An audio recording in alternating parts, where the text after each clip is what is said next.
Hello and नमस्ते। कैसे आप सब लोग? आई होप अच्छे होंगे। क्या आप खुद से प्यार करते हैं? करना भी चाहिए। खुद से हमें प्यार करना चाहिए। अगर आप खुद से प्यार करते हैं तभी आप दुनिया वालों से प्यार कर सकते हैं, तभी आप दुनिया जीत सकते हैं। और हमेशा ये याद दिलाते रहिए कि आप खुद से प्यार करें। तो चलिए इस पे ही आज मैं आपको एक स्टोरी सुनाती हूँ। एक गांव में एक आदमी रहता था। वो हमेशा शाम के वक्त एक पहाड़ी पे जाता था। मतलब उसे वहाँ अलग ही तरह का सुकून मिलता था और वो डेली शाम को उस पहाड़ी पे जाता था, बैठता था और फिर शाम को वापस आ जाता था। तो उनका जो एक बेटा था वो भी जिद करने लगा कि पापा आप हमेशा उस पहाड़ी पे जाते हो, मुझे भी उस पहाड़ी पे आना है। तो पापा कहते हैं नहीं बेटा, वहाँ पे रास्ता मतलब कठिन है जाने को, संकरा है, आप नहीं जा सकते, आप नहीं चलेंगे। तो बेटा जिद करता है कि नहीं पापा मुझे आना है। तो बेटे की जिद के आगे पापा की नहीं चलती और वो उसको मतलब अपने साथ ले जाते हैं। तो जो वो रास्ता था वो थोड़ा ख़राब था। जो पहाड़ था, एक तरफ पहाड़ था तो दूसरी ओर खाई थी। तो जब बच्चा चलता है तो वो एक पत्थर से टकरा जाता है। जैसे ही वो पत्थर से टकराता है और वो चिल्लाने लगता है, और जब वो चिल्लाता है ना, उससे उसकी आवाज़ इको होती है, उसे वापस आती है उसकी आवाज़। तो वो कहता है जैसे ही उसको उसकी आवाज़ इको होती है, वापस आती है, तो वो मतलब डर जाता है। वो सोचता है कि कोई मेरे आसपास है जो मुझे डराने की कोशिश कर रहा है और मेरा मजाक उड़ा रहा है। और वो मतलब डरा हुआ मतलब कहता है कौन हो तुम?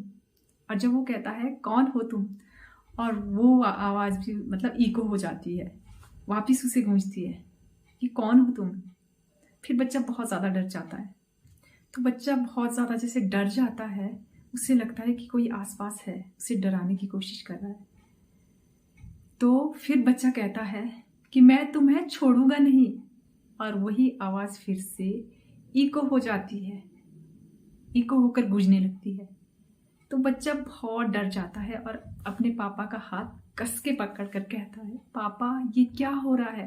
तब उसके पापा ने मुस्कुराते हुए खाई की ओर देखा, खाई की ओर मुंह करके कहा कि मैं तुम्हें बहुत प्यार करता हूँ।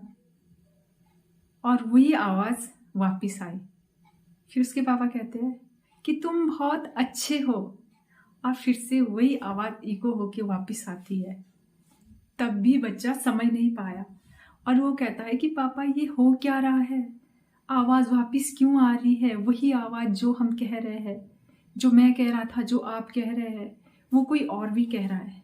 तब पापा उसे प्यार से समझाते हैं कि बेटा ये आवाज़ गूंज रही है, ये गूंज आपके पास आ रही है। जैसी गूंज हमारी लाइफ में होगी वही गूंज हमारे सामने आएगी। यानी जैसा आप जिंदगी को देंगे वैसी जिंदगी आपके सामने होगी। ये बहुत अच्छा उदाहरण दिया उन्होंने कि जैसा रवैया जिंदगी के साथ हम रखते हैं वैसा रवैया जिंदगी हमारे साथ रखती है। हम एक दूसरे को साबित करने के लिए काम कर रहे हैं। जैसे एक मतलब महिला किचन में जाती है तो वो इस उससे जाती है कि उसका खाना अच्छा बनना चाहिए और थोड़ी बहुत तारीफ होनी चाहिए।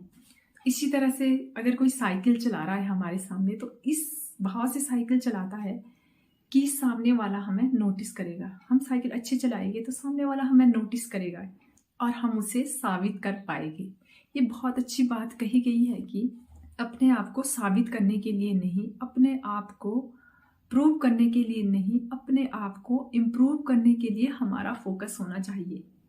आपका कल कितना बेहतर था आज से, और आपका आने वाला कल कितना बेहतर होगा आज से।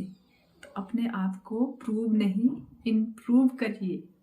आज के लिए इतना ही। थैंक्स फॉर वॉचिंग और आपका दिन शुभ हो।